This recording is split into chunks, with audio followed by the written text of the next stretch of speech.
कहानी की शुरुआत में दिखाया जाता है कि आर्कटिक के बर्फीली चट्टानों के बीच में वैज्ञानिकों को एक बहुत पुराना एयरक्राफ्ट मिलता है और जब वो उसके अंदर जाते हैं तो वो देखते हैं कि वहाँ पर कैप्टन अमेरिका का शील्ड है।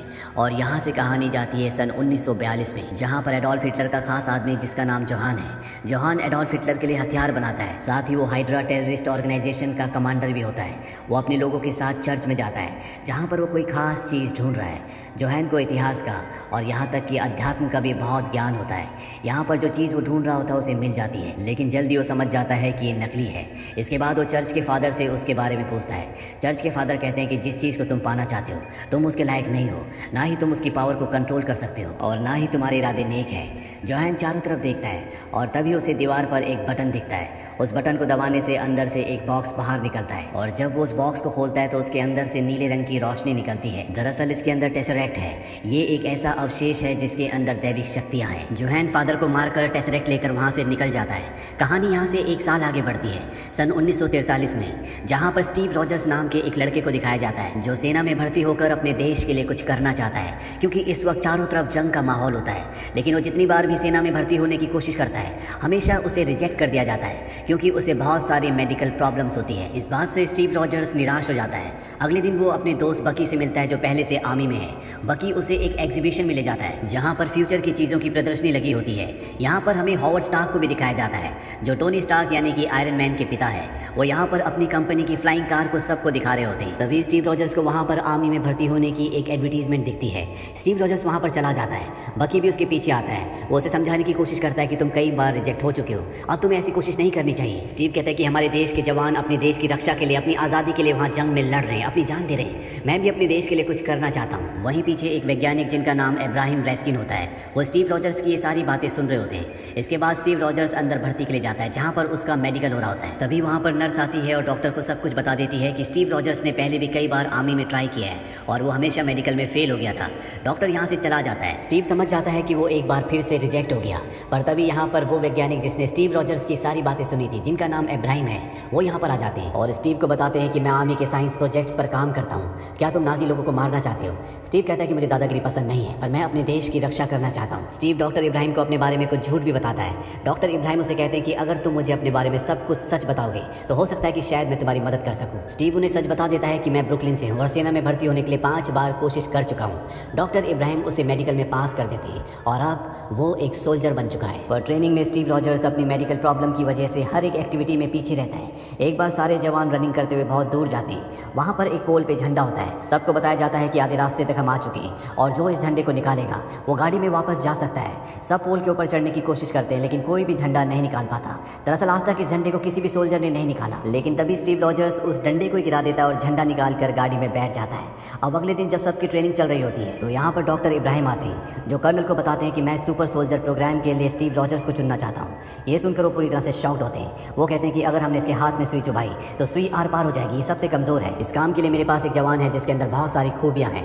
डॉक्टर इब्राहिम कहते हैं कि मुझे ऐसी खूबियाँ चाहिए जो सिर्फ जिस्मानी ना हो। इसके बाद कर्नल एक ग्रेनेड उठाते हैं और सारे जवानों के बीच में फेंक देते हैं। सभी जवान तितर बितर हो जाते हैं, लेकिन स्टीव रॉजर्स अपने साथियों को बचाने के लिए उस ग्रेनेड के ऊपर कूद जाता है, सबको हटने के लिए कहता है। वहीं उस सोल्जर को भी दिखाया जाता है जिसे कर्नल सुपर सोल्जर प्रोग्राम के लिए चुनना चाहते थे। वो गाड़ी के पीछे छुपा होता है और अब कहीं ना कहीं सबको यकीन हो चुका है कि स्टीव रॉजर्स इस प्रोग्राम के लिए सबसे सही है। वहीं दूसरी तरफ जोहान को दिखाया जाता है जो अपने वैज्ञानिक के साथ एक एक्सपेरिमेंट कर रहा होता है, जिसने एक मशीन बनाई है। उस मशीन से टेसरेक्ट को जोड़ा जाता है। टेसरेक्ट उस मशीन के अंदर बहुत सारी ऊर्जा को स्टोर कर देता है। ये देखकर जोहान खुश हो जाता है। वो कहता है कि इस एनर्जी से अब हम कई दिनों तक अपने जहाज़ों को एनर्जी दे सकते हैं। अब जंग का नक्शा पूरी तरह से बदल जाएगा। वहीं दूसरी तरफ पैगी कार्टर जो कि स्टीव रॉजर्स की सीनियर है, उसे ब्रुकलिन ले जाती है जहां पर डॉक्टर इब्राहिम है, जहां पर सुपर सोल्जर प्रोग्राम अब शुरू होने वाला है।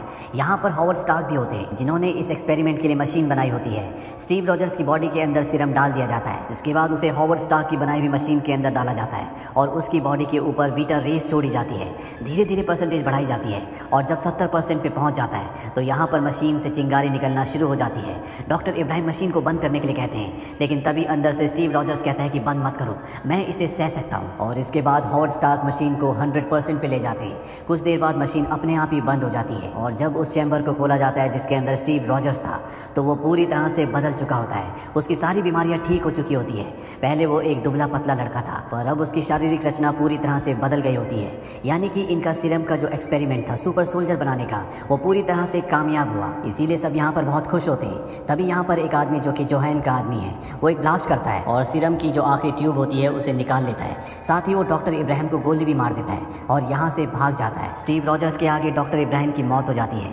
इसके बाद स्टीव रॉजर्स उसका पीछा करता है। जहाँ पहले उसे भागने में तकलीफ होती थी अब वो गाड़ी से भी तेज भागता है और किसी तरह से उस आदमी तक पहुंच जाता है। वो सीरम की आखिरी शीशी जो उसके हाथ में होती है वो टूट जाती है। स्टीव उससे पूछताछ करने की कोशिश करता है पर वो साइनाइड खा लेता है और मरने से पहले कहता है जय हाइड्रा। हाइड्रा हिटलर का वो टेररिस्ट ग्रुप है जिसका कमांडर जोहैन है।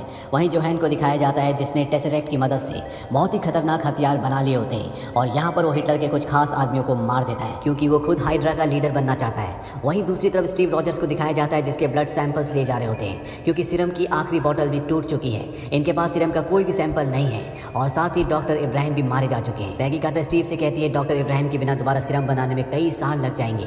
वहीं हॉवर्ड स्टार्क को दिखाया जाता है जो कर्नल और सीनियर्स को बताता है कि उसे नहीं पता कि ये सीरम ये मशीन किस तरह से इंसान के ऊपर काम करती है। यानी कि अब ये और सुपर सोल्जर्स नहीं बना सकते। इनके पास पहला और आखिरी सुपर सोल्जर है स्टीव रॉजर्स। स्टीव रॉजर्स ने जिस बहादुरी से सड़कों पर भागते हुए योहान के आदमी को पकड़ा था इससे वो पब्लिक में बहुत फेमस हो गया होता है। उसके अखबार में फोटो छपी होती है। इसीलिए उसका सीनियर उसे कहता है कि अगर तुम जंग में अपने सिपाहियों की अपने देश की मदद करना चाहते हो तो इसका एक तरीका है। और अब हमें दिखाया जाता है कि स्टीव रॉजर्स को कैप्टन अमेरिका की ड्रेस पहनाकर अलग अलग शहरों के शोज में भेजा जाता है जहां पर वो पब्लिक से अपील करता है कि वो वॉर बॉन्ड्स खरीदे ताकि सरकार के पास पैसा आए और जिस पैसे से वो हथियार असला बारूद खरीद सकें। लेकिन स्टीव रॉजर्स को ये काम बिल्कुल भी पसंद नहीं होता। स्टीव रॉजर्स को इसके बाद एक दूसरी जगह शो करने के लिए भेजा जाता है जहाँ पर एक बटालियन होती है। वो सब के सब स्टीव रॉजर्स का बहुत मजाक उड़ाते हैं क्योंकि वो एक नौटंकी करने वाले से ज्यादा कुछ भी नहीं। स्टीव रॉजर्स को जिससे बहुत दुख होता है क्योंकि वो एक सिपाही एक सोल्जर बनना चाहता था। शो के बाद उसके पास पैगी कार्टर आती है और पैगी कार्टर से उसे पता चलता है कि उसका दोस्त बकी जिस बटालियन में था उस बटालियन को हाइड्रा ऑर्गेनाइजेशन के ऊपर हमला करने के लिए भेजा था लेकिन सारी बटालियन मारी गई और जो लोग बचे थे उन्हें हाइड्रा ने बंदी बना लिया। स्टीव रॉजर्स अपने सीनियर के पास जाता है। उसका सीनियर कहता है कि हम उस जगह हमला नहीं कर सकते क्योंकि वहाँ पर दुश्मनों की बहुत ही गहरी किलाबंदी है। अगर हमने अपने सिपाहियों को वहाँ पर भेजा तो हम अपने कई सिपाहियों को खो देंगे। लेकिन स्टीव रॉजर्स अपने दोस्त बकी को बचाना चाहता है। वो पैगी कार्टर की मदद से प्लेन से उस जगह की तरफ निकल पड़ता है। वो प्लेन से कूदकर वहाँ पहुँच जाता है। ये हाइड्रा की एक लैब होती है जहाँ पर बहुत ही आधुनिक हथियार होते हैं जो सब टेसरेक्ट की एनर्जी से चलते हैं। कैप्टन अमेरिका यानी कि स्टीव रॉजर्स अपने सभी साथियों को छुड़ा देता है। उन सबको यहाँ से निकलने के लिए कहता है और वो खुद अपने दोस्त बकी को ढूंढने के लिए निकल जाता है। बकी उसे अंदर मिलता है जहाँ पर उसकी बॉडी पर एक्सपेरिमेंट किए जा रहे होते हैं। वो बकी को अपने साथ लेकर बाहर निकलने लगता है और तभी उसके सामने योहान आ जाता है और वो अपने चेहरे से अपना मास्क उतारता है। और जब वो अपना मास्क उतारता है तो उसका चेहरा लाल रंग का हड्डी का ढांचा होता है और इसका नाम होता है रेड स्कल। दरअसल वो पहले डॉक्टर इब्राहिम के साथ काम किया करता था और जब उनका सीरम पूरी तरह से तैयार नहीं हुआ था तो उसने उस सीरम को अपनी बॉडी के अंदर इंजेक्ट कर लिया था जिससे उसके अंदर ताकत तो आ गई लेकिन उसके साइड इफेक्ट भी थे जिस वजह से उसका चेहरा पूरी तरह से बिगड़ गया और अब उसका चेहरा एक लाल रंग का हड्डी का ढांचा है जिस वजह से उसका नाम रेड स्कल पड़ गया। रेड स्कल यानी कि योहान यहाँ पर अपने वैज्ञानिक के साथ निकल जाता है। वहीं स्टीव रॉजर्स यानी कि कैप्टन अमेरिका अपने दोस्त बकी को यहाँ से निकाल लेता है और उसके जितने भी सोल्जर साथी होते हैं उन सबको इस कैद से छुड़ाकर वापस अपनी छावनी में ले जाता है जहाँ पर कर्नल उसके इस काम से बहुत खुश होते हैं। दरअसल कर्नल उस पर विश्वास नहीं करते थे पर उसके इस काम के बाद कर्नल को उस पर पूरा भरोसा हो गया है। स्टीव रॉजर्स पैगी कार्टर को बताता है कि जब मैं हाइड्रा के अड्डे पर गया था तो मैंने वहाँ पर नक्शे में कुछ निशान देखे थे जो मुझे पूरा भरोसा है कि वो हाइड्रा के वो अड्डे हैं जहाँ पर वो अपने हथियार बनाते हैं। मैं उन पर हमला करना चाहता हूँ। वो कर्नल के पास जाता है और उन्हें बताता है कि मैं उस टीम के साथ दोबारा उन जगहों पर जाना चाहता हूँ जिन लोगों को मैं अपने साथ छुड़ा कर लेकर आया हूँ। इसके बाद वो हॉवर्ड स्टार्क के पास जाता है। हॉवर्ड स्टार्क बताता है कि मैंने तुम्हारे लिए कुछ नई शील्ड्स बनाई हैं लेकिन वहाँ पर कैप्टन अमेरिका को एक दूसरी शील्ड दिखती है। वो उसके बारे में पूछता है। हॉवर्ड स्टार्क बताता है कि ये बहुत ही नायाब धातु से बनी है जिसका नाम है वाइब्रेनियम जो धरती पर बहुत कम पाई जाती है। जितनी तुम्हारे हाथ में है पूरी धरती पर बस उतना ही वाइब्रेनियम है और ये कैप्टन अमेरिका यानी कि स्टीव रॉजर्स की ढाल बन जाती है। और अब कैप्टन अमेरिका अपने साथियों के साथ अपने मिशन पर निकल पड़ता है। वो हाइड्रा के कई अड्डों को निस्तो नाबूद कर देता है।